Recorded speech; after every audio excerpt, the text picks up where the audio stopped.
OK, let's talk transfers. Dharmesh and Kaveh are with me.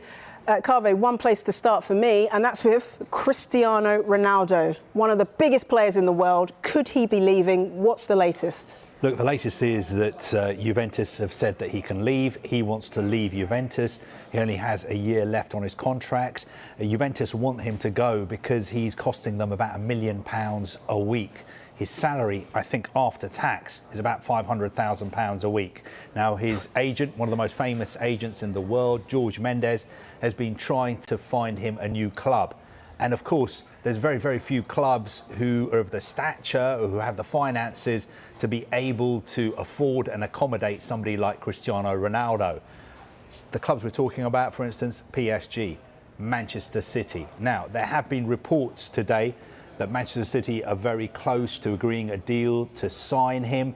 That is not our information. Our information is that he has been offered to Manchester City. And if you go back and look at what's happened this summer and what's happened in the last few days, Manchester City have missed out on signing Harry Kane. So they are potentially in the market to sign another forward.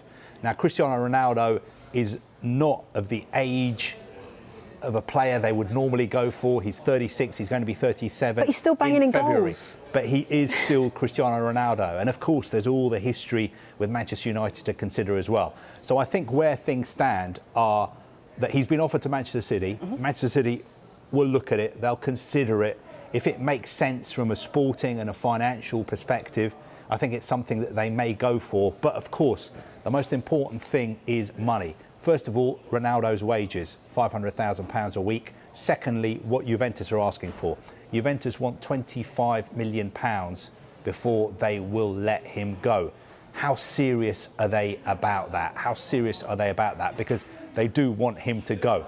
One other note of caution, I would say we have to be very, very careful because Jorge Mendes is going around trying to find a club for Cristiano Ronaldo.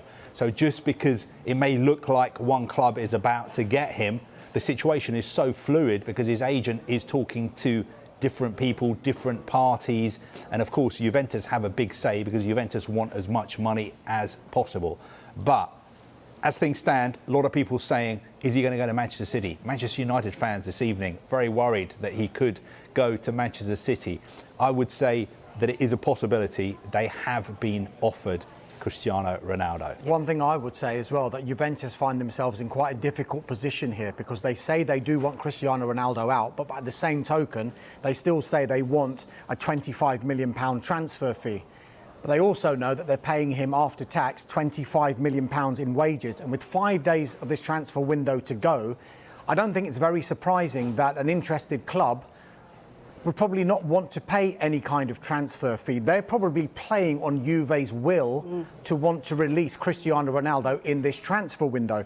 So it's going to end up with a decision for Juventus to make. If they can't command a transfer fee that they want, one of two things is likely to happen. They let him go for free, but by letting him go for free, yes, they forego the transfer fee, but they save on the £25 million after tax wages, or they say, we're not getting a transfer fee. That means we are going to dig our heels in. Cristiano Ronaldo stays. That means they will pay Cristiano Ronaldo the £25 million after tax in wages for the remainder season of his contract. But it means that they will lose him for free next summer. That is the big conundrum that Juventus find themselves in. And it's the lesson for all clubs when they have a player who has entered the final year of their contract, not least somebody like Cristiano Ronaldo. Well, yeah, you're totally right. But in the meantime, if they do let him go for free next summer, that season, they've got a whole, 30 goals, 20 assists. That's what he does in Serie A. So, Kaveh, when this first started and it was announced that Ronaldo might be leaving, I thought, no way. And then it was perhaps he'll go to PSG. And now it's like perhaps he'll go to City. Why does it work for Manchester City to take on Ronaldo? Very good question. I think it works more for Cristiano Ronaldo than it works for Manchester City. From Cristiano Ronaldo's point of view, this guy is a serial winner. I think you could make a very, very good case for saying that he is the world's greatest ever player. A lot of people think he's better than Pele, better than Messi, better than Maradona. Just look at his record. From his point of view, at Juventus for various reasons, most of them financial. Things are not really great at the moment. He wants to leave. If he goes to Manchester City, he works with Pep Guardiola. He goes to a club where he's guaranteed to win titles, Premier League titles, maybe even another Champions League as well. And there's the World Cup coming up in Qatar next December as well, which he's focusing on. From Manchester City's point of view, this is where it's interesting for me, because speaking to people have been telling me Manchester City are just not interested in this guy. This is not today. I'm saying in the past few days, recently, in the past couple of weeks, people have just been saying, look, get real. This guy's 36. He's played for Manchester United. He is like a Manchester United icon. Yes, he was a great player. And look at Manchester City. Do Manchester City ever buy players who are over 30? Do Manchester City ever make... If you were ever going to make an exception to the rule, surely it would be for Ronaldo. Exactly. But that's what people say. People say, do they ever sign players over 30? Do they ever make late moves in the transfer market? But on the other hand, they've missed out on Harry Kane. They need a forward. The question is, how much do they need a forward?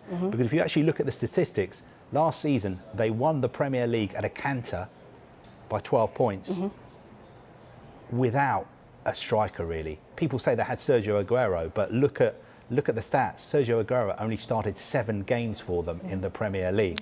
So I don't think it would be an absolute disaster if Manchester City were going to carry on this season without signing a forward. But they are out there in the market looking for a forward. If a deal becomes available that they like the look of, they will go for it. And you have to say, Cristiano Ronaldo on a free transfer, who's willing to take a pay cut, may be something worth looking at. But I do know there are some people at Manchester City who think that they should pass on this opportunity. Yes. They think that Cristiano Ronaldo's best days are behind him. He was a great player, and they think that Manchester City should say, thank you very much for the offer, we will pass. Well, interesting. And yes, of course, City did win the league without a number 9, but every side around them has now strengthened, including Manchester United. And I know Manchester United fans are probably watching now like this, thinking, our great player, one of the icons of Manchester United, going to our rival, going to the blue side of Manchester.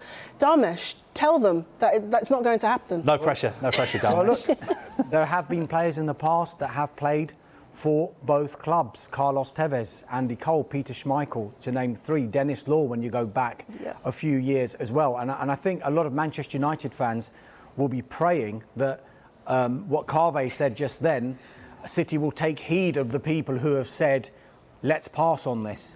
Because the last thing Manchester United want to see is Cristiano Ronaldo in a Manchester City shirt. Now, what we do know about United is they do have a long-standing relationship with Cristiano Ronaldo's agent, George Mendes, which is obvious. They signed him back in 2003. It hasn't been confirmed yet if United were one of the clubs that George Mendes approached. Kaveh mentioned there that he would have been speaking to a lot of the European football's top clubs, if not all of them. Manchester United would come into that bracket. Against the backdrop of all of this, we are told that Manchester United are very, very satisfied with the business that they've done in this transfer window, because they filled 2 of their main priority positions when they brought in Rafael Varane from Real Madrid for £41 million, and of course Jadon Sancho for £73 million from Borussia Dortmund.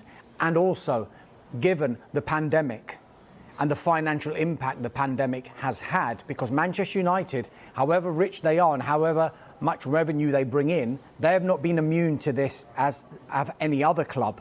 And with that in mind, any attempt that there could have been to sign Cristiano Ronaldo seems unlikely. I'm just thinking that Manchester United fans will be hoping that Paris Saint-Germain maybe will be the saviour. I know we're going to come to Kylian Mbappe in a moment, but there could be a Kylian Mbappe-sized hole in the Paris Saint-Germain squad. Manchester United fans will probably hope that PSG will swoop in and bring in Cristiano Ronaldo. Yeah. Manchester United fans keeping everything crossed right now. So, OK, we know the position of Juventus, we know the position of Manchester City and what Manchester United have had to say. What about Ronaldo himself? Does he even want to go to Manchester City? Does he want to go to Manchester City? I think he would go to Manchester City. Really?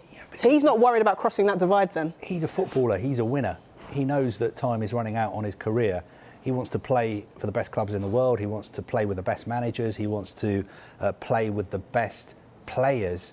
And from a sporting perspective, Manchester City ticks all the boxes. I think it will be difficult for him putting on a Manchester City shirt if he is to put on a Manchester City shirt. But as Dharmesh just pointed out there, other players have played for both Manchester clubs. So it's not something that hasn't been done before.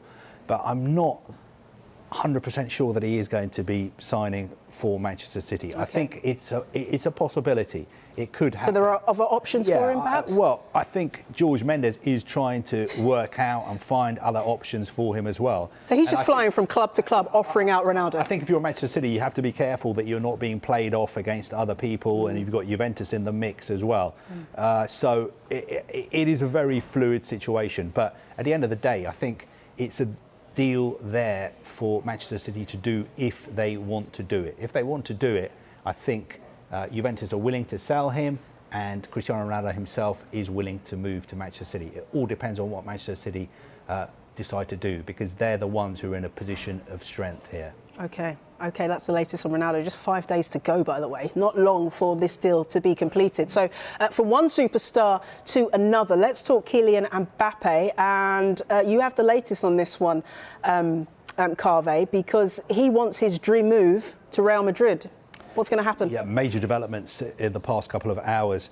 Real Madrid have made a new improved second bid to PSG for Kylian Mbappe. This second bid is 170 million euros, which is about 145 million pounds. Now, they made their first bid earlier this week on Monday, which was 160 million euros. That was turned down. So this second bid is another 10 million euros. Now, I'm going to be a bit boring and sound like an accountant, but if you would just allow me for a few seconds just to talk numbers, because what PSG are saying is we don't want to sell Kylian Mbappe at all. Right. But if we are to sell him, we want to sell him for at least what we paid Monaco for him. And they paid Monaco 180 million euros. That is what everybody thinks they paid, 180 million euros. But in actual fact, they've only paid 145 million euros to Monaco so far for Kylian Mbappe. The other 35 million pounds is due to be paid if they sell Kylian Mbappe or if they renew his contract. So think of that figure, 145 million. And Real Madrid, by going in with these bids of 160, 170 today, they can say, look, you've only so far paid 145 million euros for him, and we are offering 170 million euros for somebody we could sign for nothing next summer. So as far as Real Madrid are concerned, they are being very fair, they're being very respectful. And yes, Kylian Mbappe is one of the best players in the world. Yes, maybe you could make a case that he should be the most expensive player in the world. But bear in mind, his contract runs out next summer. So I think what Real Madrid are saying to PSG is, we know he wants to come to Madrid. This is a fair price, 170. Take it, and you're even going to make money on what you paid Monaco. You say that, but you say they're going to make money. I'm going to talk numbers in a moment as well.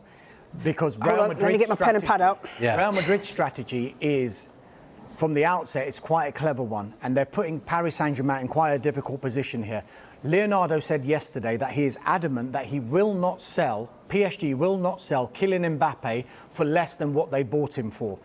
Kaveh mentioned there, it's a £180 million deal to Monaco, of which they've only paid 180 million euro deal to Monaco, of which they've only paid 145. Now, if they do sell him, then they have to make up the rest of that money, the other 35 million euros, which will still make a total cost of 180 million euros.